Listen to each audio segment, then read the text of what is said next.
So I want to talk about ICE and Donald Trump and the state of America as a Canadian, as like a non-American, but like pretty darn close to America, like concerningly close to American person, right? Like Canadians are basically, nah, I don't want to say that.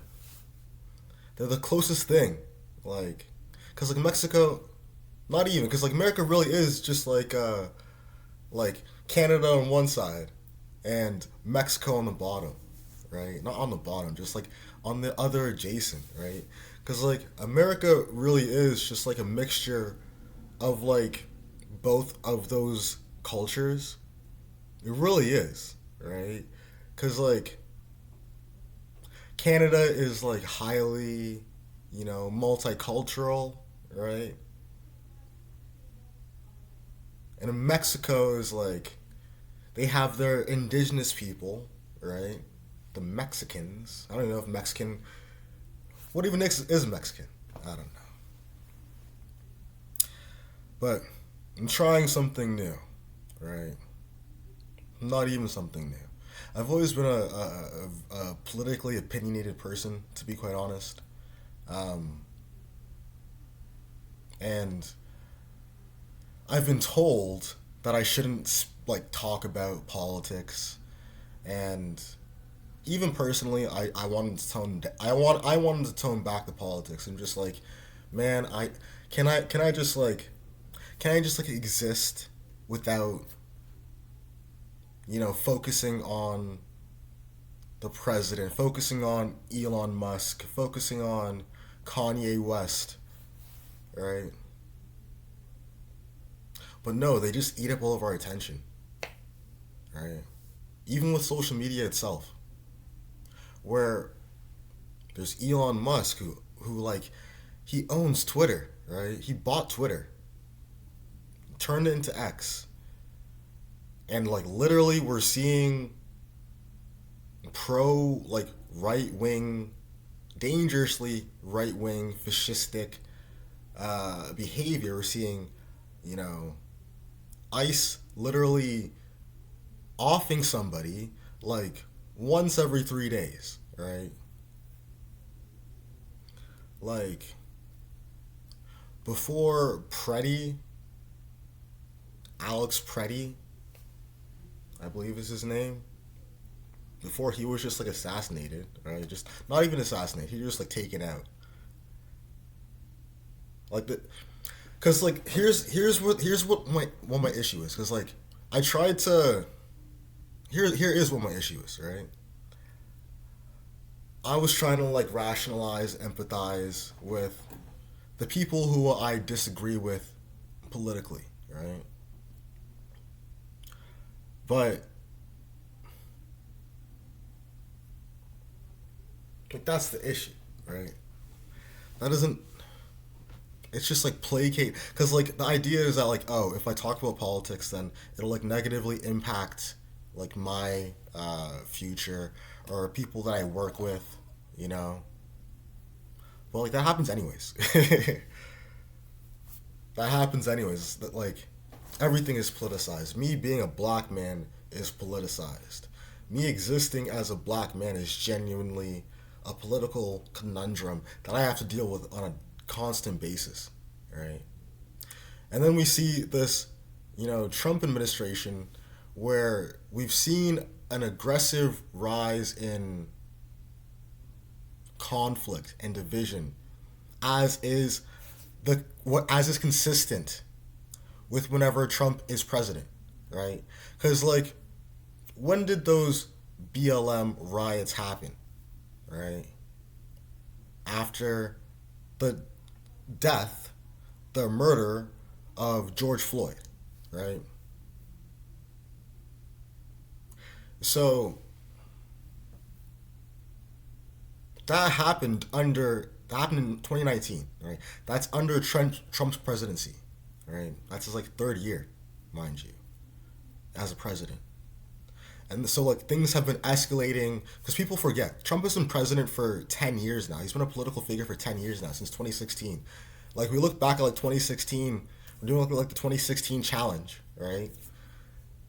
The real 2016 challenge is like that's how long Donald Trump has been president, and we've like very much seen an increase in conflict, global conflict, division, racism, like Nazis. We're legit seeing Nazis. That's what I want to talk about, right?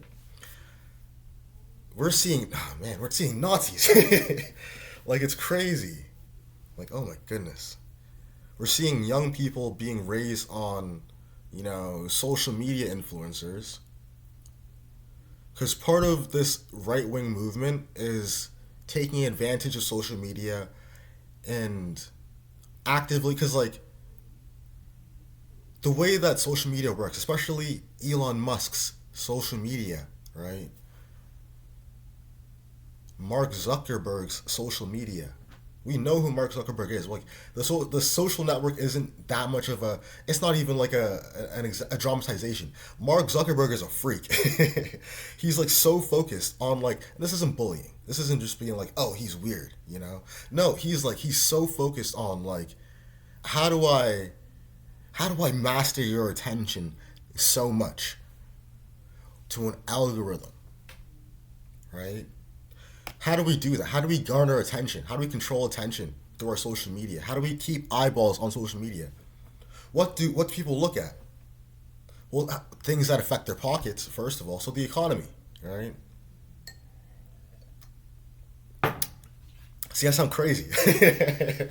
Like I don't even want to talk about this shit. But it's just like it's ridiculous.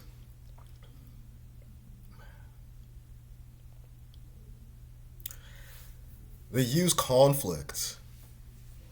The reason why you're always fighting on social media is because they want that. They engage that. There are bots. Most of the things that you're engaging with that you're bot, you'll see like a blue check just saying like the most basic the most basic stuff just to engage interaction on like a fundamental of like no you're wrong I can prove you're wrong I want to show that I'm smart.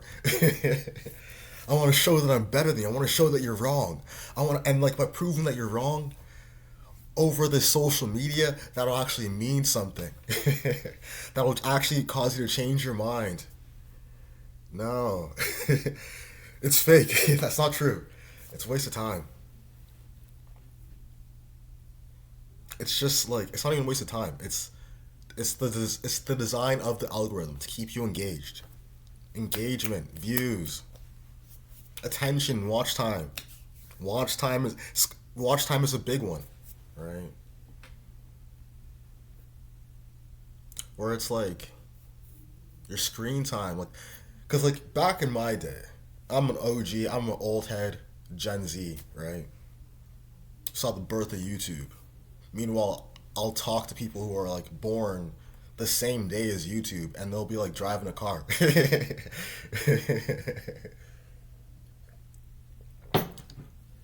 Time is moving crazy, especially with the addition of technology, right?